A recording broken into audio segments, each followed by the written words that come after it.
We turn now to President Zelensky. Thank you very much, Mr. President Biden. Thank you for this summit, for another step in consolidating the world in defense of freedom. Dear colleagues, now is a decisive time, and it is our joint responsibility. What exactly will determine this time? Will we pass on to our children and grandchildren the values of freedom that we have ourselves, or will they have to fight for democracy from scratch? Modern generations of many democratic countries do not know from their life experience that freedom cannot be taken for granted. Most people can only learn about this from history textbooks, from the stories of wars of independence that took place generations ago and battles of freedom won by others. But the experience of the enemies of freedom is always fresh. They don't refer to textbooks. They know how to break democracy and destroy life. It is enough for them to have their slightest feeling that they can go unpunished, and then evil acts. This is where the threat to our values comes from. This is why democracy is in danger. Ukraine knows what it is to fight for democracy right now, and let our experience of preserving freedom during total war help protect the free world, each of your peoples. When you see Ukrainian cities burned by Russian aggression, and when you see brave Ukrainian soldiers that stop the movement of the aggression through our land, notice what you are actually seeing. This is deciding the fate of not only Ukraine, this is deciding the fate of everyone who is used to living freely. Russian propagandists and accomplices like that. Allegedly, the West is fighting against Russia on the territory of Ukraine. It's worse understanding what is really going on. It is Ukraine that tyrannical Russia is able to reach with its bloody hands, with missiles and artillery, bombs and tanks. But the Kremlin's ambitions does not and just where its hands reach.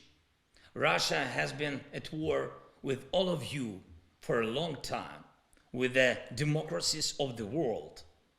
It fights via disinformation, election interference, espionage, corruption, exporting, cybercrime, by trying to trigger an energy crisis and price explosions in markets that will hit your people with insane electricity or gas bills. Look, the Kremlin is trying to turn even food provision into a weapon, blocks the sea to create a shortage in the global food market. Why is this happening? This is war. Ladies and gentlemen, this is war precisely against freedom and democracy. Every foe of freedom acts in the same way. I emphasize they act. The enemies of freedom have not lost a single year in recent decades. They channeled all their time and unlimited money which they gained in trade with the free world to weaken and to corrupt and to undermine democracy. But have all the efforts of the free world been aimed at limiting the aggressive potential of tyrants and autocrats and at bringing them to legal responsibility for their crimes? Unfortunately, no. We have to fix it. Democracy must be able to act and act in advance. Democracy must learn to be uncompromising in the face of evil. the spirit of democracy is to find a compromise, but this only works for internal freedom in a given country. We should get rid of the illusion that compromising with evil can give something to freedom. The enemies of democracy must lose. And only these can be the basis of true security for democracy. Embrace this Ukrainian determination. Ukrainian democracy maintains absolute internal unity even in the face of a total war against our people. To win is our national goal. What does it mean to win? Our answer is clear: to preserve freedom, to preserve dignity, to preserve our land. But what is the strategy of the free world in relation to totalitarian Russia, which is looking for how to create more totalitarian allies in the world? Is there such a clear strategy? I will tell you what it should be. Clear answer: evil must lose their war. If it loses now, it will know that it will always lose everywhere. First, we should not think how to save Putin's face in order to allegedly reduce the cost of fighting him.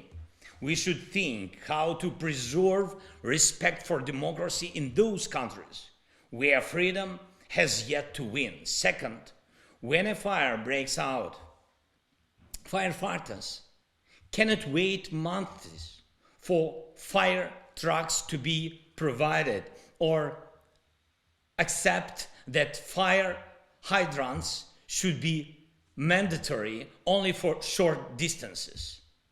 It works the same way in war. The more restrictions on the defenders, the more casualties and destruction, because the flames of aggression now know bounds. That is why the defense of democracy must have all the weapons that will reliably guarantee the defeat of the aggressor. Third, Russians must contribute to protection the world from their Kremlin, whose impunity they have tolerated. It is necessary to look for, freeze, and direct for recovery not only individual assets of the aggressor state and individual related parties, but all assets of Russia and Russian wealthy who have traded silence for increasing their wealth. They must have a motive to act in defense of freedom and to bring an end to this aggression and the Kremlin's terrorist rule. Dear colleagues, war makes things crystal clear.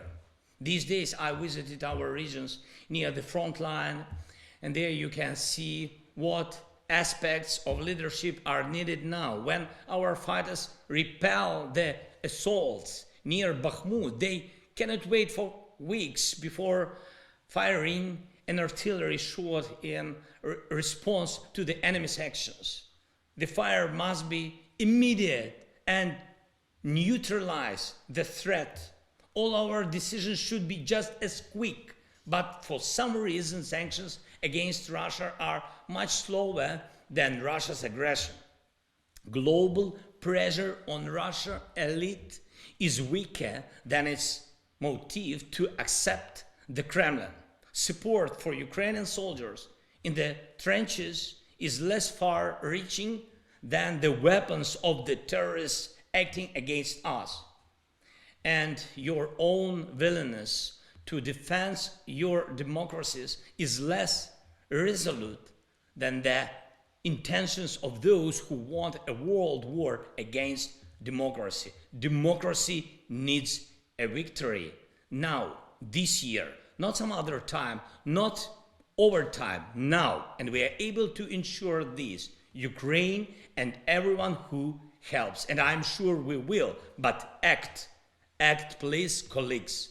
Thank you very much for your attention. Thank you for your support, Mr. President, and to all colleagues. Glory to all who fight for freedom. Slava Ukraini! Thank you. you very much, President Zelensky.